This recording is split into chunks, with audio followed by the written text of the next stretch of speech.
A House healthcare provider announces his bid for a seat in the upper chamber. The White House nominates a new candidate to serve as the U.S. Surgeon General. And House committees prepare to advance Republican budget reconciliation legislation. For the week of May 12th, 2025, from Capitol Hill in Washington, D.C., this is Health on the Hill, brought to you by Heart Health Strategies. I'm Matt Duckworth.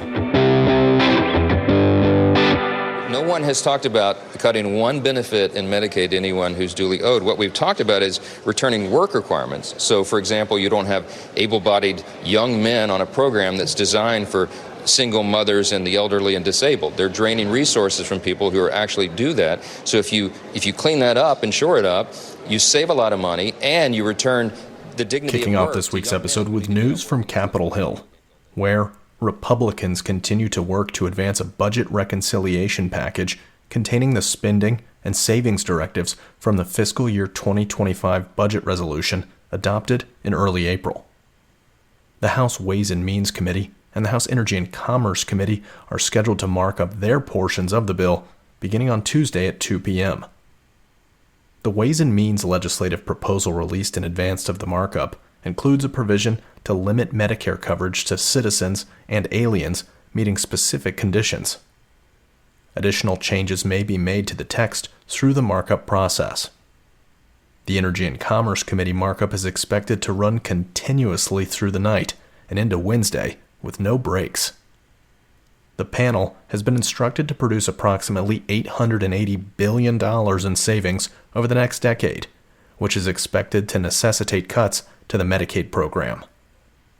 The final details of any Medicaid reform policies to be included remained under negotiation by committee Republicans, GOP leadership, and the Trump administration. In related news, the Congressional Budget Office, or CBO, released new estimates last week related to the impact of several policies under consideration by the Republicans on Capitol Hill. The projections, which were requested by Senate Finance Committee Ranking Member Ron Wyden, a Democrat from Oregon, and House Energy and Commerce Committee Ranking Member Frank Pallone, a Democrat from New Jersey, indicate that reducing Medicaid expansion states' enhanced federal match rate could lead to 5.5 million people losing health care coverage. Capping federal spending in expansion states could lead to 3.3 million people losing coverage, according to CBO's estimates. The agency's letter also considers the potential impact of limiting state taxes on healthcare providers, establishing caps on federal spending for the entire Medicaid population, and repealing Medicaid's eligibility and enrollment rule.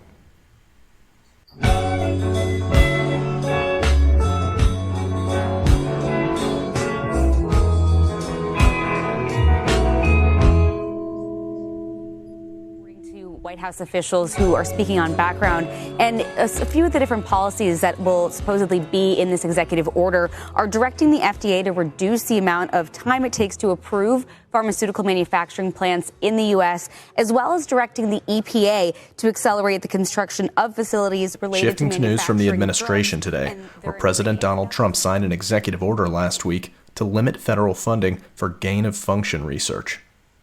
The order halts U.S. funding of such research in countries deemed to have, quote, insufficient research oversight, unquote, and empowers federal research entities to end funding of, quote, other biological research that could pose a threat to American public health, public safety, or national security, unquote.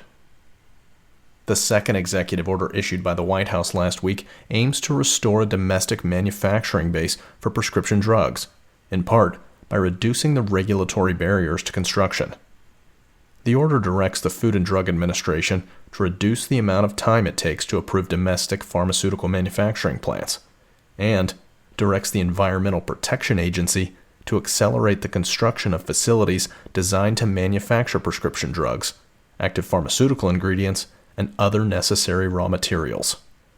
Federal agencies issuing permits for a domestic pharmaceutical manufacturing facility are instructed to designate a single point of contact to coordinate permit applications. The FDA is further charged with increasing the frequency of inspections on overseas manufacturers. The president has indicated that further executive actions related to drug pricing and the pharmaceutical industry should be anticipated in the coming days. These are expected to include a decision on tariffs for pharmaceuticals made overseas, as well as an executive order to be signed Monday morning directing agencies to pursue a most favored nation initiative, linking the price paid by the U.S. government for certain pharmaceuticals to the lower prices paid abroad. The White House has recently been in talks with lawmakers to include a policy in the reconciliation package.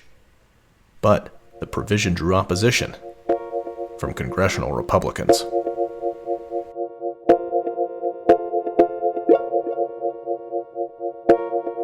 We are getting destroyed, and it's very recent, and it's accelerating. The stats speak for themselves. You know this very well. 74% of Americans are overweight or obese. 50% now of American adults have type 2 diabetes or prediabetes. These were diseases where there was 1% of Americans in 1950 had type 2 diabetes. Now it's 50% of Americans have prediabetes or type 2 diabetes. Alzheimer's dementia are going through the roof. Young adult dementias have increased like 3 times since 2012. That was the voice of Dr. Casey Means, who the Trump administration announced last week as their next nominee to serve as U.S. Surgeon General, following the decision to withdraw the nomination of Jeanette Neshawat for the position. Neshawat, a Fox News contributor, had faced scrutiny about both her medical education credentials and her support of the COVID-19 vaccine. President Trump stated that Neshawat will instead serve in another capacity at the U.S. Department of Health and Human Services. Casey Means is a medical doctor, wellness influencer, and co-founder of the biowearables and health tracking company Levels. Means graduated medical school but dropped out of her surgical residency in her 5th year, opting to open a functional medicine practice.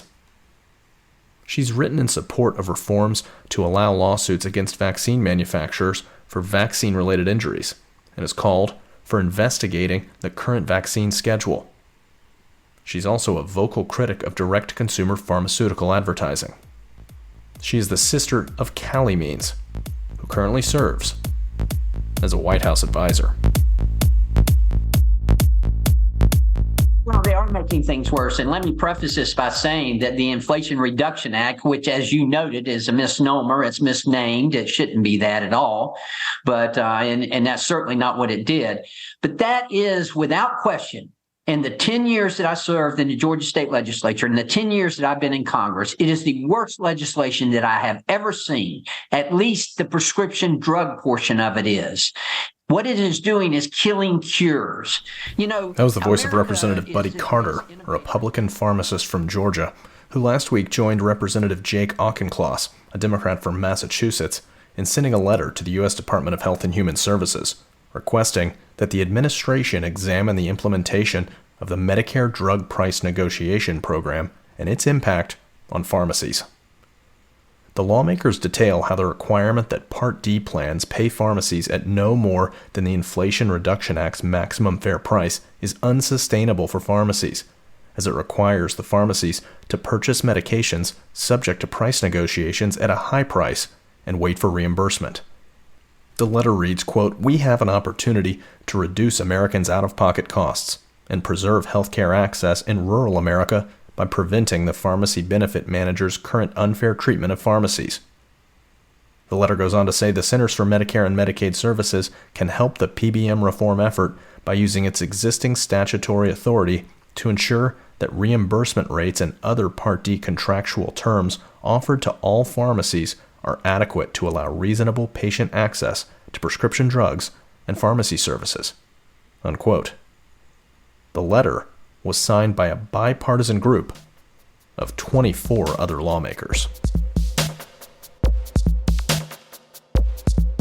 Now's the right time because obviously our governor, Brian Kemp, a good friend and a great candidate, decided not to run. And we've got to have someone who can win. We've got to have someone who can take Jon Ossoff out. And I'm the one who can do that. I will tell you, this is not going to be easy. He's got a Some news from the campaign trail today where Representative Buddy Carter, a Republican pharmacist from Georgia who you just heard, has launched a campaign for the GOP primary to challenge Senator Jon Ossoff, a Democrat from Georgia, for his seat in the Senate. Carter is a licensed pharmacist who served in the House since 2015. He currently chairs the House Energy and Commerce's Health Subcommittee. Representative Robin Kelly, a Democrat from Illinois, announced her campaign to succeed retiring Senator Dick Durbin, a Democrat from Illinois.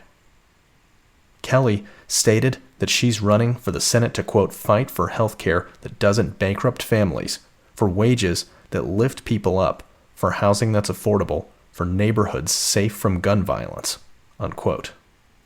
Kelly served in the House since 2013 and is currently a member of the House Energy and Commerce Committee. She joins a growing Democratic primary that also includes Representative Raja Krishnamurthy and Lieutenant Governor Juliana Stratton. Final news, where the Government Accountability Office has released a new report recommending that the Department of Veterans Affairs increase its oversight related to behavioral health medical records and provider training. When patients are referred to providers outside the VA for mental health care, those providers are supposed to send medical records back to the VA. GAO found that a significant portion of medical records were missing for the referrals reviewed, and that the VA does not monitor whether records are ever sent back to the department. Veterans received more than 350,000 referrals to receive behavioral health services from community providers in fiscal years 2021 through 2023. We end each week's episode with the call to order, where we lightning round congressional meetings and hearings in the near future that you need to know about. First, on Tuesday, May 13th at 10:15 a.m., the Senate Judiciary Committee will hold a hearing titled PBM Power Play, examining competition issues in the prescription drug supply chain. Second, on Tuesday, May 13th at 2 p.m., the House Energy and Commerce Committee holds a markup of their budget reconciliation legislation. Third, on Tuesday, May 13th at 2 p.m., the House Ways and Means Committee convenes a markup of their budget reconciliation legislation. Fourth, on Wednesday, May 14th at 9:30 a.m., the House Appropriations Subcommittee on Labor, Health and Human Services, Education, and Related Agencies gavels in a budget hearing featuring the Secretary of Health and Human Services, Robert F. Kennedy, Jr. Fifth, on Wednesday, May 14th at 10 a.m., the House Judiciary Subcommittee on Administrative, State, Regulatory Reform, and Antitrust holds the hearing, The Match Monopoly, evaluating the medical residency antitrust exemption. Sixth, on Wednesday, May 14th at 10 a.m., the Senate Finance Committee convenes a hearing entitled Trade and Critical Supply Chains. Seventh, on Wednesday, May 14th at 1:30 p.m., the Senate Health, Education, Labor, and Pensions, or HELP Committee, gavels in a hearing on the fiscal year 2026 Department of Health and Human Services budget, featuring testimony from the Secretary of Health and Human Services, Robert F. Kennedy, Jr. Eighth, on Thursday, May 15th at 10 a.m., the House Appropriations Subcommittee on Military Construction, Veterans Affairs, and Related Agencies holds a hearing on the budget for the U.S. Department of Veterans Affairs. And last, on Thursday, May 15th at 2 p.m., the House Homeland Security Committee convenes a hearing titled In Defense of Defensive Measures, Reauthorizing Cybersecurity Information Sharing Activities that Underpin U.S. National Cyber Defense.